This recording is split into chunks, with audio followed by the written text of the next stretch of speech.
मानसी, तुम अम्मी जी का फोन क्यों नहीं उठा रही हो? वो परेशान हो रही हैं। उनसे तुरंत बात कर लो। नितिन ने ऑफिस से फोन करके अपनी पत्नी मानसी से थोड़ा आक्रोशित होकर कहा। मुझको नहीं करनी उनसे कोई भी बात। मानसी तटस्थ भाव से बोली। क्यों नहीं करनी मम्मी जी से बात? आखिर क्या बिगाड़ दिया उन्होंने तुम्हारा? नितिन के शब्दों में थोड़ी चिड़सी थी। नितिन, तुमको क्या दिक्कत है? वो मेरी मम्मी है। मेरा मन होगा तो मैं बात कर लूंगी और नहीं मन होगा तो नहीं करूंगी। तुम क्यों हम माँ बेटी के बीच में आ रहे हो? मानसी ने किनमिनाते हुए कहा। अरे यार, मम्मी जी का फोन बार बार आ रहा था और मैं मीटिंग में था। बस अभी मीटिंग से फ्री हुआ तो मैंने खुद से उन्हें फोन मिला दिया। पता चला कि तुम उनका फोन नहीं उठा रही, इसीलिए वो परेशान हो रही है। लेकिन ये बात बिल्कुल भी अच्छी नहीं है मानसी। वो तुम्हारी मम्मी है। इस तरह से कोई अपनी मम्मी से व्यवहार करता है? नितिन थोड़ा गुस्सा कर बोला मानसी से। तुम तो छोड़ ही दो नितिन, मानसी ने इस बार चिढ़ते हुए कहा। यार मानसी, तुमसे तो बात करना ही बेकार है। चलो घर पर आकर इस विषय में बात करते हैं। यहाँ ऑफिस में आज बहुत ही ज्यादा काम है। इतना कहकर नितिन ने तुरंत फोन काट दिया। उसके फोन रखते ही मानसी मन ही मन बड़बड़ाने लगी। मुझसे तो ज्यादा मम्मी को अपनी बहू प्यारी है, तो क्यों मुझसे बात करना चाहती है? लड़ाए अपनी बहुरिया से लाड। अब तो मुझसे ज्यादा उनकी बहू का हक हो गया है उनके ऊपर। करण की शादी के पहले हर समय मेरी बात मानती थी, मेरी हाँ में हाँ मिलाती रहती थी, लेकिन अब तो उनको अपनी बहू के आगे जैसे कुछ दिखाई ही नहीं पड़ता। रहे अपनी बहुरिया के साथ। ये सोचकर मानसी ने बुरा सा मुंह बनाया और उठकर घर के काम समेटने लगी। अभी कुछ ही महीनों पहले मानसी के भाई करण की शादी पंखुड़ी से हुई थी। पंखुड़ी बहुत ही खुश मिजाज और नम्र स्वभाव की थी। उसने आते ही अपनी सास करुणा जी के दिल में जगह बना ली थी। लेकिन इसके ठीक विपरीत मानसी थोड़ा चिड़चिड़ी और जिद्दी स्वभाव के साथ साथ बहुत झक्की स्वभाव की थी। उसको अपनी इंपॉर्टेंस बड़ी ही प्यारी थी। हालांकि थोड़ा समझाने पर वो समझ भी जाती थी, लेकिन तब तक बात बिगड़ चुकी होती थी। करण की शादी के समय तो मानसी बच्चों की परीक्षा के कारण जल्दी ही लौट आई, लेकिन थोड़े दिनों के बाद जब वो मायके गई तो उसने देखा कि उसकी मम्मी तो पूरी तरह से अपनी बहू के रंग में रंग गई है। ये क्या मम्मी, पंखुड़ी ने सिर पर पल्ला भी नहीं लिया है। अभी महीने ही कितने हुए हैं उसकी शादी को? मानसी बोली। अरे मानसी बेटा, अब सिर पर पल्ला रखता ही कौन है? मुझको वो ऐसे ही अच्छी लगती है। इतना कहकर करुणा जी ने उस बात को टाल दिया। पंखुड़ी, तुम बिना नहाए ही रसोई में आ गई, मम्मी गुस्सा हो जाएंगी, मानसी ने पंखुड़ी को समझाते हुए कहा। नहीं जीजी, मैं तो रोज ही बिना नहाए नाश्ता बनाती हूँ, लेकिन मम्मी जी ने अभी तक मुझसे कुछ भी नहीं कहा। इतना कहकर पंखुड़ी नाश्ता बनाने में व्यस्त हो गई। अरे मम्मी, पंखुड़ी रसोई में बिना नहाए चली जाती है और आप उसको कुछ कहती भी नहीं, मानसी करुणा जी के पास आकर भड़कते हुए बोली। बेटा, वो कहती है कि उससे सुबह सुबह नहाया नहीं जाता, और फिर मुझे क्या, मुझे तो वो सब कुछ हाथ में गर्मा गर्म देती है। फिर से करुणा जी ने बेटी की बात को टाल दिया, क्योंकि वो अच्छी तरह से जानती थी कि मानसी को ये सब बिल्कुल भी पसंद नहीं आ रहा होगा और वो बाल की खाल निकालना जानती है। मम्मी जी, खाने में छोले भटूरे बनाए हैं, गर्मा गर्म ले आऊं? थोड़ी ही देर बाद पंखुड़ी ने बहुत ही शालीनता से पूछा।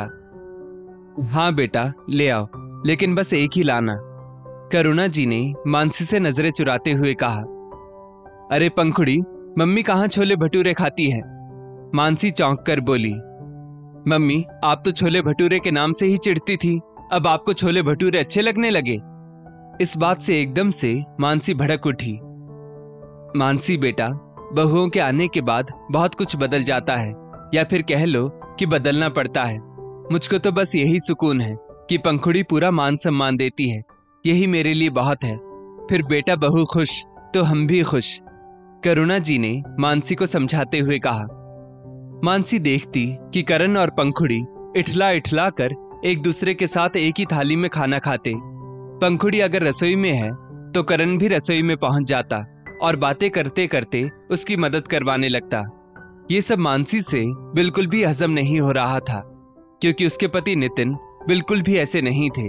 शायद उसकी चिढ़ का एक कारण ये भी था। मम्मी, आप तो सचमुच बहू के लिए बदल गई हैं, लेकिन मैं तो पंखुड़ी को जरूर समझाऊंगी कि वो जो ये सब करती है वो मम्मी मजबूरी में सह रही है, वरना मम्मी तो बहुत ही ज्यादा विचारों वाली है। मैं अभी जाकर उससे बात करती हूँ, मानसी ने उठते हुए कहा। रुको मानसी, जैसा सब कुछ चल रहा है वैसा ही चलने दो। जब मुझको किसी बात से आपत्ति नहीं तो तुमको क्यों? खुशी खुशी आई हो तो खुशी खुशी रहो। करुणा जी ने बेटी का हाथ पकड़कर उसे अपने पास बिठा लिया। अब तो मानसी पंखुड़ी से भी मन ही मन चिढ़ने लगी, लेकिन उसके बाद मानसी का मायके में बिल्कुल भी मन नहीं लगा और वो जल्दी ही वापस अपने घर आ गई। अभी उसको वापस आए 2 दिन ही हुए थे और करुणा जी बार बार फोन कर रही थी, लेकिन वो जानबूझकर उनका फोन नहीं उठा रही थी। यार मानसी, हद करती हो तुम भी। कोई अपनी माँ से ऐसे रूठता है? शाम को जब नितिन ऑफिस से आया तो आते ही भड़क कर बोला। नितिन, जब उनको इतनी अच्छी बहू मिल गई है तो क्या ही करना अपनी बेटी से बात करके? मानसी ने नितिन के हाथ से ऑफिस बैग लेते हुए कहा। मानसी, मुझको तुम एक बात बताओ, मम्मी जी को अपनी जिंदगी अपनी बहू के साथ बितानी है, ना कि तुम्हारे साथ। तुम तो 4 दिन के लिए जाओगी और वापस आ जाओगी, है कि नहीं? फिर ये बेसिर पैर की बातों का क्या मतलब? नितिन ने थोड़ा नम्र होकर मानसी को समझाना चाहा, क्योंकि वो भी मानसी के स्वभाव से अच्छी तरह से परिचित था। लेकिन नितिन, कम से कम मम्मी को टोकना तो चाहिए, पंखुड़ी को, उसकी उल्टी सीधी हरकतों पर। उल्टा उन्होंने मुझसे ये तक कह दिया कि खुशी खुशी आई हो, खुशी खुशी रहो, बेमतलब कलह के बीच ना बो। मानसी चिंचिनाते हुए बोली। तो क्या गलत कहा उन्होंने? अगर उन सास बहू में रार छिड़ गई तो दुखी कौन होगा? और आजकल की बहुएं तो अपनी मनमानी के साथ साथ समझौता भी करना नहीं चाहती, लेकिन पंखुड़ी तो मम्मी जी से शायद ऊंची आवाज में बात भी नहीं करती होगी। नितिन ने फिर से समझाने का प्रयास किया।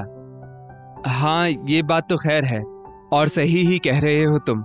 मैं तो 2-4 दिनों के लिए ही जाऊंगी, लेकिन मम्मी को निभानी तो अपनी बहू से ही है। मानसी ने अपने दिमाग पर जोर डालते हुए कहा।